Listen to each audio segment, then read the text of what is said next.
कहानी के शुरू में हम चार दोस्तों को देखते हैं, एलेक्स, मार्टी, मेलविन और ग्लोरिया, जो कि एक फीमेल हिप्पो है। चारों न्यूयॉर्क के एक जू में रहते हैं। वहीं पे हम चार पेंगुइन्स को देखते हैं, जो कि दिखने में तो भोले भाले हैं, लेकिन असलियत में वो बहुत ही ज्यादा शातिर है, जिनमें स्कीपर नाम का पेंगुइन उन सबका लीडर था। एलेक्स, ग्लोरिया और मार्टी जू में एक आलीशान जिंदगी जीते थे। वीकेंड पे लोग उन्हें देखने के लिए आते थे। वो लोग बहुत ही खुशी से वहाँ रहते थे, लेकिन मार्टी को जू में रहना कुछ खास पसंद नहीं था। उसे जंगल देखना था, कम से कम एक बार के लिए ही सही। मार्टी अपनी इच्छा एक दिन बाकियों से बोल ही देता है कि उसे जंगल देखने की बहुत शौक है, लेकिन कोई भी उसको जंगल जाने के बात पर सपोर्ट नहीं करता, क्योंकि वो सभी बचपन से इसी जू में रहते थे, जिस वजह से उन्हें लगता है कि उनकी जिंदगी कभी भी जंगल में उतनी शानदार नहीं हो सकती जितनी की इस जू में है। तो मार्टी एक रात किसी को बिना बताए ही जंगल जाने के लिए निकल पड़ता है। उसे पता लगता है कि अगर उसे किसी जंगल में जाना है तो रेलवे से जाया जा सकता है, इसलिए वो सिटी रेलवे स्टेशन की तरफ जाने लगता है। दूसरी तरफ एलेक्स और ग्लोरिया मार्टी को जू में ना पाकर चारों तरफ ढूंढने लगते हैं। कुछ देर ढूंढने के बाद वो समझ जाते हैं कि मार्टी जंगल में जाने के लिए निकला है और शायद रेलवे स्टेशन की तरफ जा रहा है। तो ग्लोरिया जू के दीवार को तोड़कर बाकियों के साथ स्टेशन की तरफ रवाना हो जाती है। अगले सीन में हम देखते हैं मार्टी स्टेशन तक पहुंच चुका है। कुछ ही देर में वहाँ एलेक्स और बाकी सब भी पहुंच जाते हैं। वहाँ के लोग जू के जानवरों को खुलेआम देखकर बहुत डर जाते हैं और जान बचाकर भागने लगते हैं, लेकिन वहाँ हम एक खूंखार बुड्ढी को देखते हैं, जो कि एलेक्स को ऐसे धोता है कि उसे अपनी शेर होने पे पछतावा होने लगता है। खैर, एलेक्स मार्टी को दबोच लेता है, बाकी सभी वहाँ पहुंच जाते हैं, पर इतने में उस पूरे स्टेशन को पुलिस फोर्स चारों तरफ से घेर लेते हैं। हम देखते हैं वहाँ दो बंदर समेत चारों पेंगुइन्स भी थे। पुलिस उन सबको पकड़ लेती है। इस घटना से सिटी में हल्ला मच जाता है। सिटी के लोग अब इन जानवरों को जंगल में छोड़ने की मांग करने लगते हैं। तो फिर गवर्नमेंट जू के सभी जानवरों को अफ्रीका भेजने का फैसला करती है। अगले सीन में हम देखते हैं सभी जानवरों को बड़े बड़े बॉक्सेस में बंद करके समुद्र से लेके जाया जा रहा है। बॉक्स के अंदर ही एलेक्स को होश आता है और उसी के आसपास बाकी सब भी थे।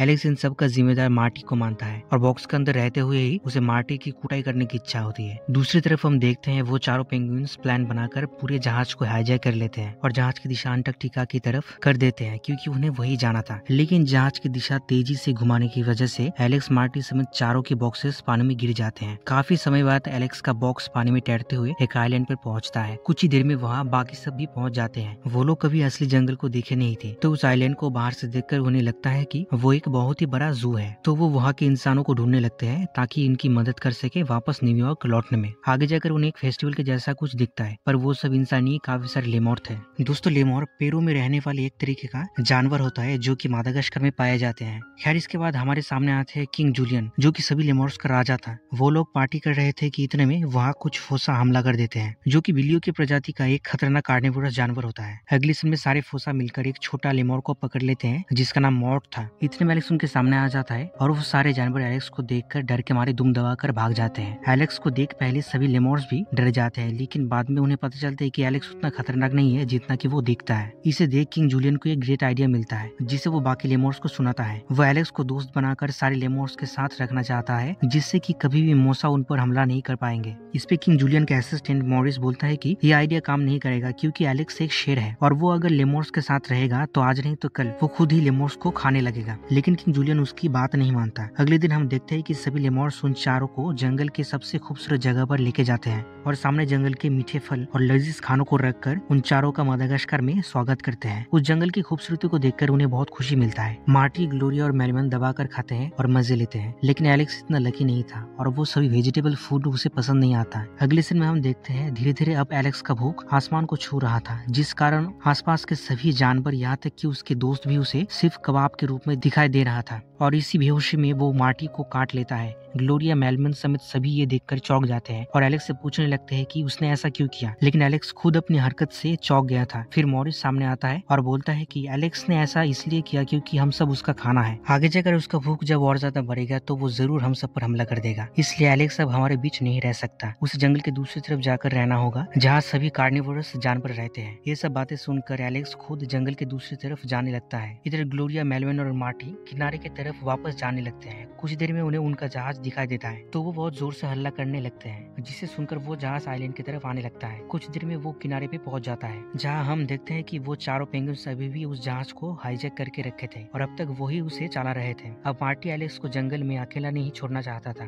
तो वो उसे वापस लाने के लिए निकल पड़ता है। जंगल के दूसरी तरफ हम देखते हैं एलेक्स एक पहाड़ी के किनारे बैठा हुआ था। मार्टी उसके पास जाकर उसे वापस चलने के लिए बोलता है, लेकिन एलेक्स उससे मना कर देता है। तो फिर मार्टी पास में बैठकर एलेक्स को मनाने की कोशिश करता है। दूसरी तरफ हम देखते हैं ग्लोरिया और मेलविन उन पेंगुइन्स से मार्टी और एलेक्स को वापस लाने के लिए मदद मांगता है। वो पेंगुइन्स इसके लिए राजी हो जाते हैं। अगले सीन में मार्टी जब एलेक्स को मनाने की कोशिश कर रहा था तभी वहाँ पे काफी सारे फुस आ जाते हैं और उस पर हमला कर देते हैं। मार्टी इसे देख भागने लगता है। आगे जाकर वो ग्लोरिया और मेलविन से मिलता है, जहाँ वो पेंगुइन्स उन जानवरों से लड़ने में उनकी मदद करते हैं। काफी देर तक वो उनका सामना करते हैं, लेकिन वो बहुत सारे थे जिस कारण जल्दी ही वो हार जाते हैं और वो सारे मोसा उन्हें घेर लेते हैं। इसके बाद अचानक एलेक्स वहाँ पे आ जाता है। वो उन जानवरों पे पूरी ताकत से हमला कर देता है। एलेक्स उन्हें बहुत बुरी तरीके से धोता है और फिर सबको वहाँ से मारकर भगा देता है। इसके बाद सब बहुत खुशी से एलेक्स को गले लगाते हैं। ठीक उसी वक्त एलेक्स उन सबसे पूछता है कि तो खाने में क्या है, जिसे सुनकर फिर से सबकी हवा टाइट हो जाती है। अगले सीन में हम देखते हैं एलेक्स अपनी आंखें बंद करके बैठा हुआ है। एक पेंगुइन मछली काटकर उसका पीसेस बनाता है और स्कीपर यानी कि पेंगुइन्स का लीडर मछली के एक टुकड़े को एलेक्स के मुंह में रखकर उसे चबाने के लिए बोलता है। एलेक्स को मछली का टेस्ट बहुत पसंद आता है। इसके बाद आइलैंड के सभी लेमॉर्स उन्हें बहुत सम्मान देते हैं उन खतरनाक जानवरों से उन्हें आजाद करने के लिए। फिर एलेक्स समेत बाकी सब जहाज पर चढ़ते हैं अपनी एक नई सफर पर निकलने के लिए। दूसरी तरफ हम एक पेंगुइन्स को स्कीपर से बोलते हुए सुनते हैं कि क्या हमें उन सबको ये नहीं बताना चाहिए कि जहाज पर और डीजल नहीं है। तो स्कीपर इस पे बोलता है कि नहीं, उसकी जरूरत नहीं। फिर वो